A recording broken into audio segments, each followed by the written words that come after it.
And after that, he told me that he should not be heard from me, that I should not tell anybody anything. He said that to you? Yes. Was it like a threat or a plea? It was a threat. It sounded harsh. At the same time, he was trying to be subtle while saying it. So I was afraid, and I left. And I couldn't even tell anyone. Sorry. Please, can I have a minute? Sorry. Don't break. All right, good morning, good afternoon, good evening. This is the End Time Truth Television channel. We urge you to subscribe to the channel, activate the bell icon by selecting all, so that the next time we upload a new video, you will be among the first persons to be notified by Google. I'll be seeing you in the next video. Till then, shalom.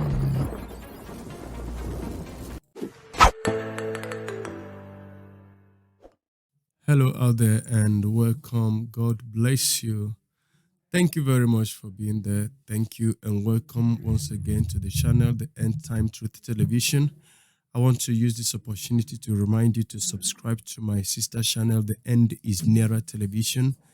There you have some exclusive gospel message videos that can be of use to you. I want to encourage you to subscribe to that channel and activate the bell icon and select all, so that the next time we upload a new video there, you will be among the first persons to receive notification from Google. And the same thing is applicable to this one. If you're just coming for the first time, or you've been coming and going but you've not given us a subscription, I want to plead with you to kindly give us your subscription. Subscription is free. You can unsub anytime you feel like you're not getting any longer what brought you to the channel. Thank you and God bless you. And so in this video, I won't waste too much of your time. I will just allow you to listen to the story of this young girl and, assimilate what this girl went through. I wouldn't want you to be too quick in judging her. It's not yet time to apportion judgment, but just listen to her story. And at the end of the video, I will be seeing you at the end of the video. See you then there. Thank you and God bless you.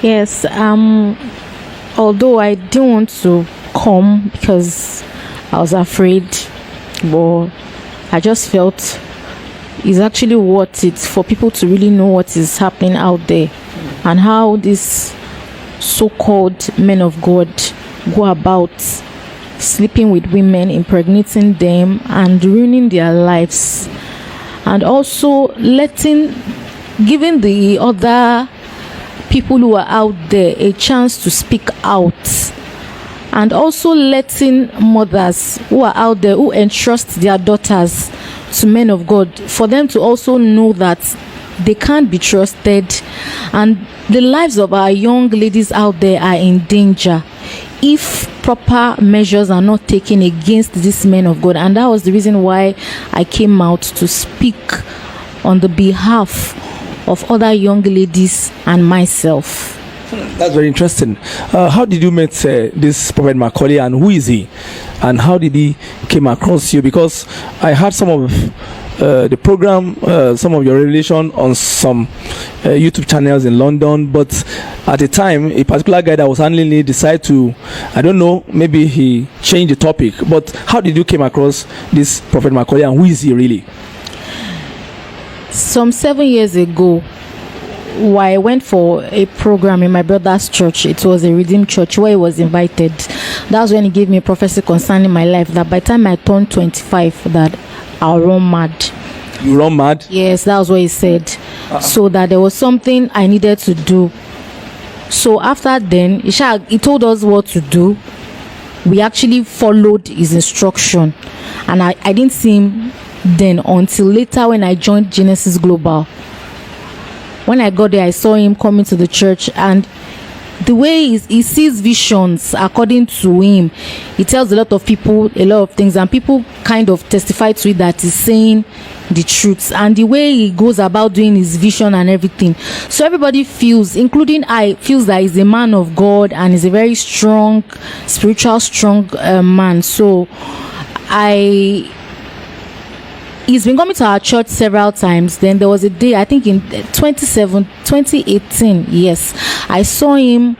I was at Abulegba, so I think a mall, towards a mall. I went there, I greeted him with excitement.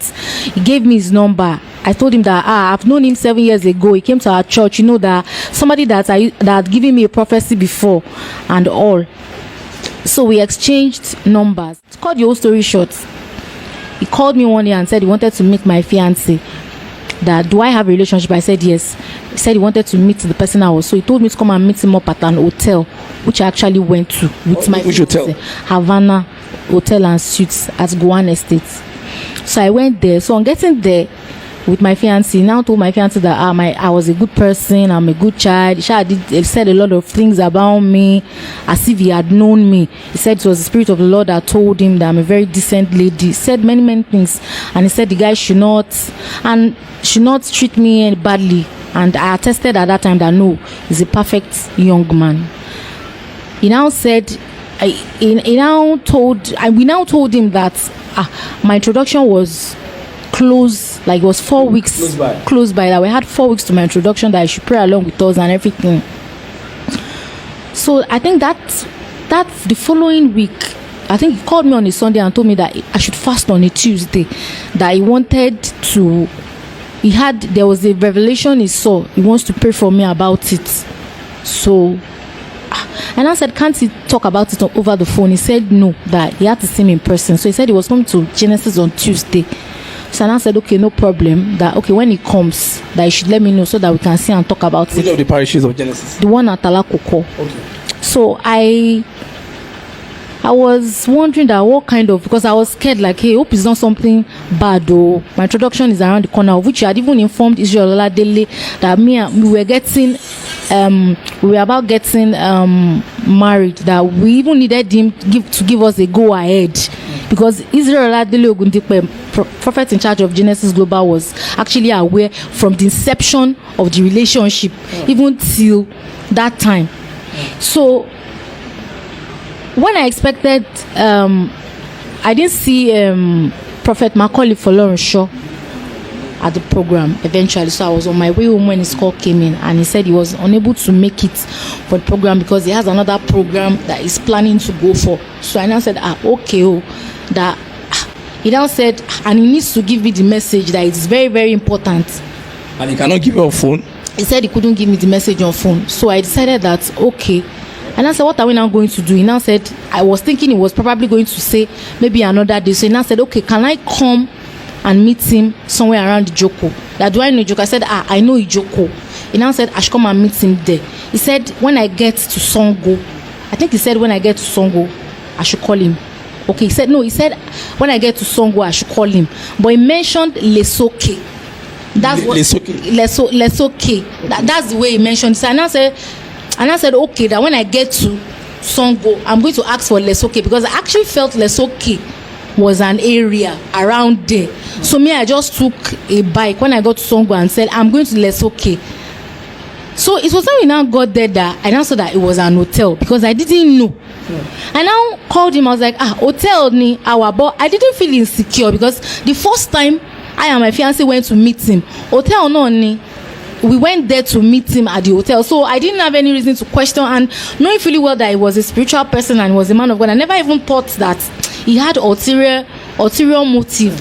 So I now said, hotel the but I now said that I should be coming up, that he has a program, and most of the time when they have programs, they lodge them very close to an hotel where it will be easy for mobility for them to access the program, the place. So I went in. So when I got there, he asked me if I was still fasting.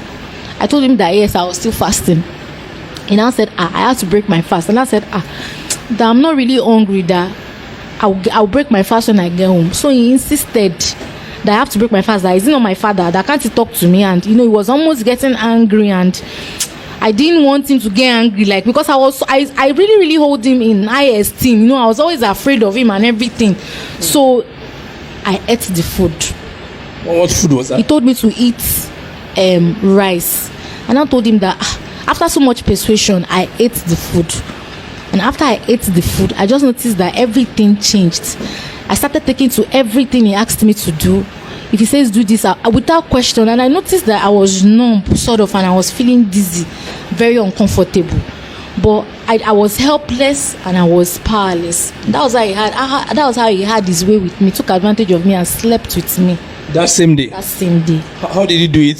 He just undressed you or what? He didn't undress me. Like I said earlier, that I was uncomfortable. I was numb. Everything he was telling me to do, I was doing it after I ate the food, because I was quite normal before I ate that food. Because it really took time for me to really sit down and like, what really happened? So after that, he was giving me instructions, do this, do that. I kept doing everything, and that was how he raped me. It was a rape. It was not like I consented with him. There was nothing like that. And after that, he told me that he should not be heard from me, that I should not tell anybody anything. He said that to you? Yes. Was it like a threat or a plea? It was a threat. That woman boruko eyan and stuffs. How did he say it in Yoruba? Ṣé mo mọ̀ pé òjíṣẹ́ Ọlọ́run ni òun ò dẹ̀ gbọ́dọ̀ gbọ́ pé mo lọ sí ibì kan pé mo wá lọ ń sọ nǹkan kan fún ẹnìkan kan o. Ṣé mo ti gbọ́? It sounded harsh. At the same time, he was trying to be subtle while saying it. So I was afraid and I left. And I couldn't even tell anyone. Sorry. Please, can I have a minute? Sorry. Don't break down. You know, I've told you not to break down before this interview. Huh? I've told you not to break down. Sorry. Strong. Huh? You know, these things happened. It happens to people. It happens to a lot of women. And in most cases, it could be your own campaign. I've told you about other people who have gone through it. So, and I prepared your mind before this interview. You know, so try to just be courageous. Sorry. Just take it easy. Take it easy. It's gonna be okay. Let's continue. Just be courageous. Just for the sake of this broadcast, okay? So that day at Lesoke, that was what happened. That was what happened. And you couldn't just comprehend yourself. You couldn't get your bearing again. It was like you were under a spell. Yes. It was like I've been hypnotized. I knew it couldn't have been me. Like, so he told me to leave and I left. I was devastated. I went back to see my fiancé that same day and I could not tell him anything. Because one, I knew we were very close to my introduction and our introduction, and Sorry.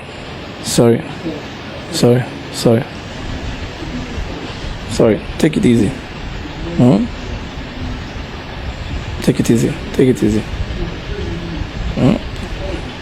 You have to be strong. I know you're a young person. It's not easy when people break your heart. That's what happened. Just take it easy. And increase your voice. Sorry. And you couldn't just, you are not even free to tell him what happened. He noticed something was wrong. Okay. He repeatedly asked me that what was the problem. He kept asking me, but I could not tell him because I was so afraid. I didn't know what he would do at that time, so I decided not to tell him anything. I was still not fine. Like, after so many days, I still was not myself. Not quite long. 3 weeks later, I discovered I was pregnant. My God. Were you able to do that, your traditional marriage? No. So what happened? Before was it before that you discovered you were pregnant, or after that didn't take place? After the incident. Okay. I couldn't tell him what has happened. And I felt so guilty that I was the one feeling guilty, actually. I wasn't supposed to feel that way, but I was feeling that it was all my fault, that if I had not gone there, So I could not even go further with anything anymore. Like, I just, he would tell me. I started, especially when I discovered that I was pregnant. At that time, I could not. It was like the introduction and everything was not even Flexible. I didn't know how I was going to. So at that time, he was not asking me that what is the problem. That why my fiance was asking me that why am I not, what is really happening. I couldn't tell my parents anything any longer about the whole thing. So when I discovered that I was now pregnant, I called this man and I told him that, excuse me, sir, this is what has happened. Me following my colleague. Yes. The man just treated me like an animal.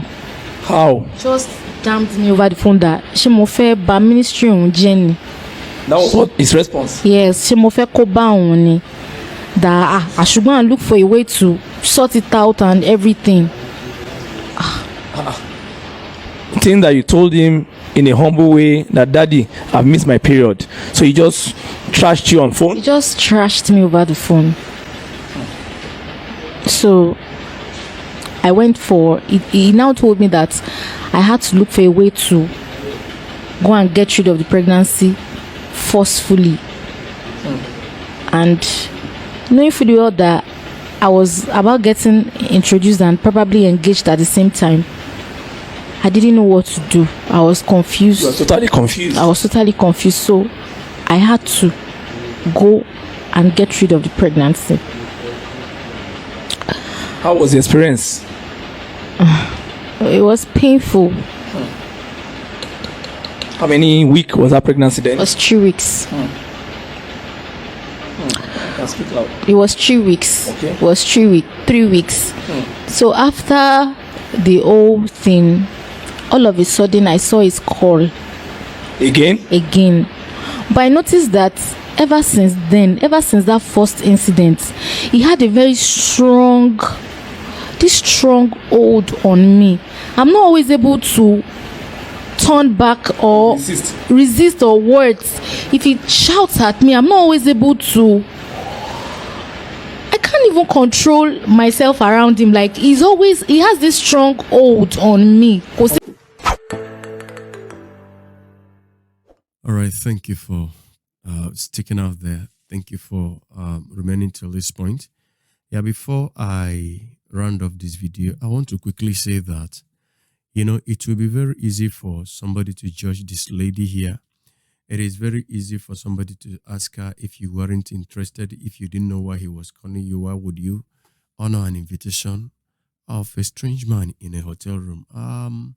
Well, you could be right in your own opinion, but I want to quickly say that it is actually easy to judge an experience that you have never had. And so, but I advise people never to judge an experience that you have not had until you have had the same experience yourself. From the story of this young lady, I want to believe you heard that all things were not normal and that she was hypnotized, sort of.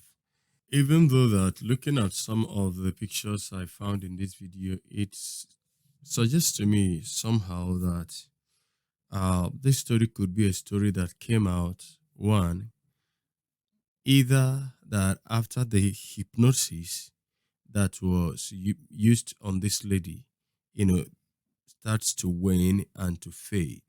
And eventually she came to her senses and realized that this was something I shouldn't have gotten myself involved with in the first place. And now realizing what she has done, what has been done, she realized that she has lost something in the process because the one she was supposed to be engaged with, she didn't marry her. She didn't get married to him again. Secondly, it could also be a story of, somebody going into a relationship with an open eye. And eventually, when she got in there, what she thought she would find never was never what she found there. And now opting out, regret, got done on her. It got done on her that she has actually made a very wrong decision. She has made a wrong choice in life, and in order to try to amend some things, she may have decided to come out and tell the story. But in all still points back to the man who claimed to be a pastor that is in this story. Even though that I'm not trying to make it look like pastors are superhuman that don't make mistake. Yeah, I'm not implying that pastors are superhuman. They don't make mistakes. But there are some certain stories that, when you hear it, you know, about a pastor, about a clergyman, it resounds more, it echoes farther than when it has to do with ordinary persons. Now, because to whom much is given, much is expected. And my major concern here is that, he has been attributed and given the title of being a man of God, a pastor, and probably a prophet. And this person has had the respect of this young lady. Sometimes we blame people who trust a so-called pastor. But the truth is that what I want to achieve with this video is that I want to remind you again that not all that call themselves pastors that have been enlisted by the Lord himself. There are those who are of the synagogue of Satan. There are those who have been recruited by the devil in order to ensure that there is fake with what the Lord is doing. Now, Satan is always having problem with what God is doing. So he is the number one enemy of God. He wants to sow his tares within the wheat so that the tares could grow alongside the wheat and give the wheat some sort of problem. And this is what we have here today. These things are, you have pastors who are of the Lord, you have prophets who are of the Lord, you have apostles who are of the Lord, and yet you still have these people who have been enlisted by the devil bearing the same office title, the same title of the designate. Now, a pastor, a prophet, an evangelist, an apostle, now, and some of them are even bigger. Some are most senior, some are supreme, some are major, Now, you don't use these titles to actually tell who is who and who is not. And so that is where the issue of testing every spirit, finding out which one is of the Lord. Unfortunately, there is no way to distinguish them, with their titles, because all of them go with the same title. Some are prophets, some are apostles, some are pastors, some are evangelists, and sometimes there are even senior prophets, there are major prophets, there are this and that, there are apostles, most senior apostles. So you don't have a way of differentiating from the one that is good or bad, the one that has been recruited by the devil, and the ones that are serving God and the ones that are serving the interest of the devil, because these titles don't actually give you a clearer picture of who a man of God is. Now, I am not implying that pastors don't make mistake, but I want you to understand that what you saw in this video was never a mistake. It was something that had been premeditated. And from the story of the young lady, you will understand that it wasn't just that the man, persuaded her to do this thing with her, but she was under a spell. She was under a demonic spell that she couldn't resist. Now, so when you come across several of these people, please, I'm trying to let you know that you don't equate them to be servants of God just because of the title that they bear. And one more thing is that whenever we are so eager for miracle, I know everybody needs miracle. Somebody that is sick definitely needs miracle. Nobody wants to die. Somebody that is poor wants to get financial breakthrough.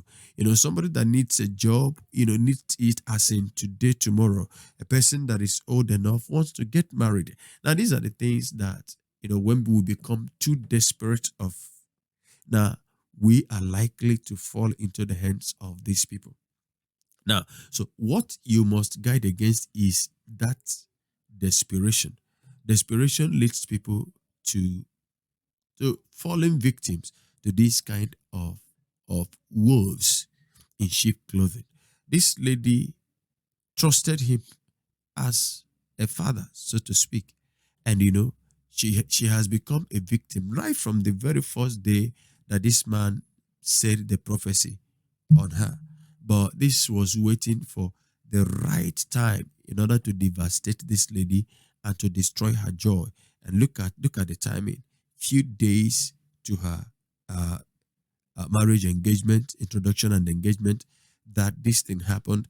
And within the same time, she became pregnant.